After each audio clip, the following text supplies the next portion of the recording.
মানুষে দুনিয়াত কি চাই?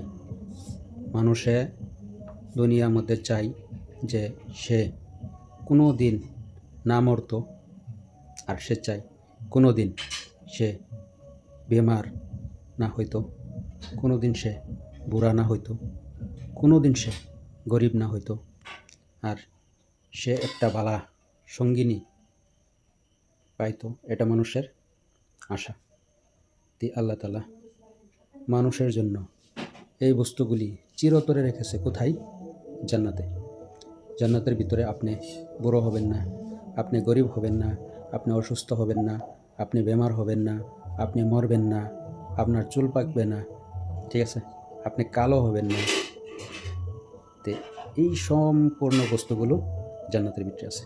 আর দুনিয়ার ভিতরে আপনার এক সময় শিশু ছিলেন, তারপরে বাচ্চা বয়সে একরকম ছিলেন, তারপরে জওয়ান বয়সে একরকম ছিলেন, তারপরে যখন জিম্মেদারি আসলো তখন একরকম, তারপরে বৃদ্ধ হয়ে যাওয়ার পরে আরেক রকম। আর কষ্ট, দুঃখ, অভাব, অনটন, মুশকিল এগুলা জিন্দগির ভিতরে একটার পর একটা আসতেই থাকে। আজকে যদি আপনার জিন্দগিতে সুখ আছে তাহলে কালকে দুঃখ আসতে পারে, আজকে যদি আপনি দুঃখের ভিতরে আসেন কালকে আপনার সুখ আসতে পারে, নাও আসতে পারে, ঠিক আছে। তো দুনিয়াটা আসলেও কেটে যাবে, না আসলেও কেটে যাবে, কিন্তু আখেরাতের যেটা সেটা কিন্তু কাটবে না ভাইয়া। সেটা আমাদের জন্য very important, very important is আখেরাত, ঠিক আছে। আমরা সবাই যেন আখেরাতের চিন্তা করি। আমাদের আখেরাতের জিন্দগি কবর থেকে শুরু, আর দুনিয়ার জিন্দগিটার আমাদের এক সেকেন্ডের গ্যারেন্টি নাই, যার কারণে আমরা পাকা বাড়ি, বিল্ডিং, ঘর বাড়ি সব কিছু করতেছি, কিন্তু যেটার আমাদের এক সেকেন্ডের গ্যারেন্টি নেই।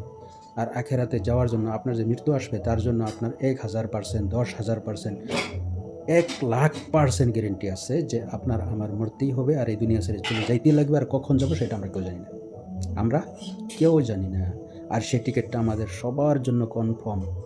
আর দুনিয়াতে আপনি যদি কোথাও যান, ট্যুরে যান, কোনো আউট অফ কান্ট্রিতে যদি যান আপনি ঘুরতে, টিকিট কনফার্ম করলেন, কিন্তু সেই টিকিটটা ক্যান্সেলও হতে পারে, আপনিও করতে পারেন, সেটার কোনো গ্যারেন্টি নাই। কিন্তু আখেরাতে যাওয়ার যে টিকিটটা না, সেটা সবার জন্য কনফার্ম হয়ে আছে।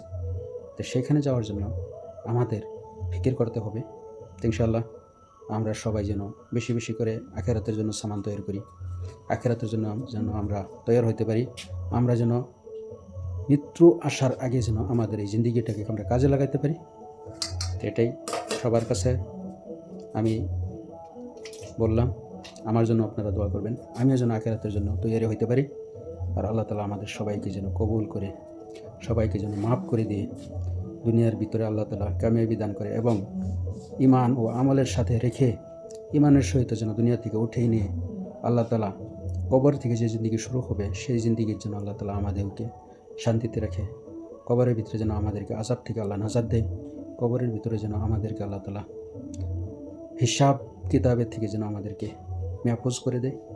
আর আমাদেরকে যেন হাশরের মাঠে আল্লাহ তাআলা আল্লাহর আরশের তলে যেন আমাদেরকে স্থান দেয়, আমলনামা যেন আমাদের ডান হাতে দেয়।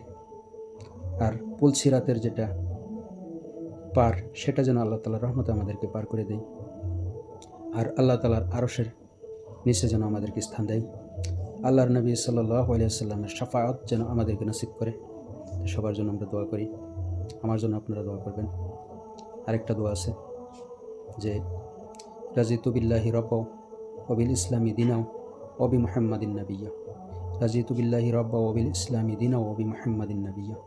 আর আল্লাহ নবী সাল্লাল্লাহু আলাইহি ওয়াসাল্লাম বলেছেন যে এই দোয়াটা যে নাকি দুনিয়া পড়বে আর হাসরের দিন আমার জন্য তার সুপারিশ করা ওয়াজিব হয়ে যাবে, আমি সেটা তার হাতে ধরবো আর জান্নাতের ভিতরে নিয়ে তাকে ছাড়ব।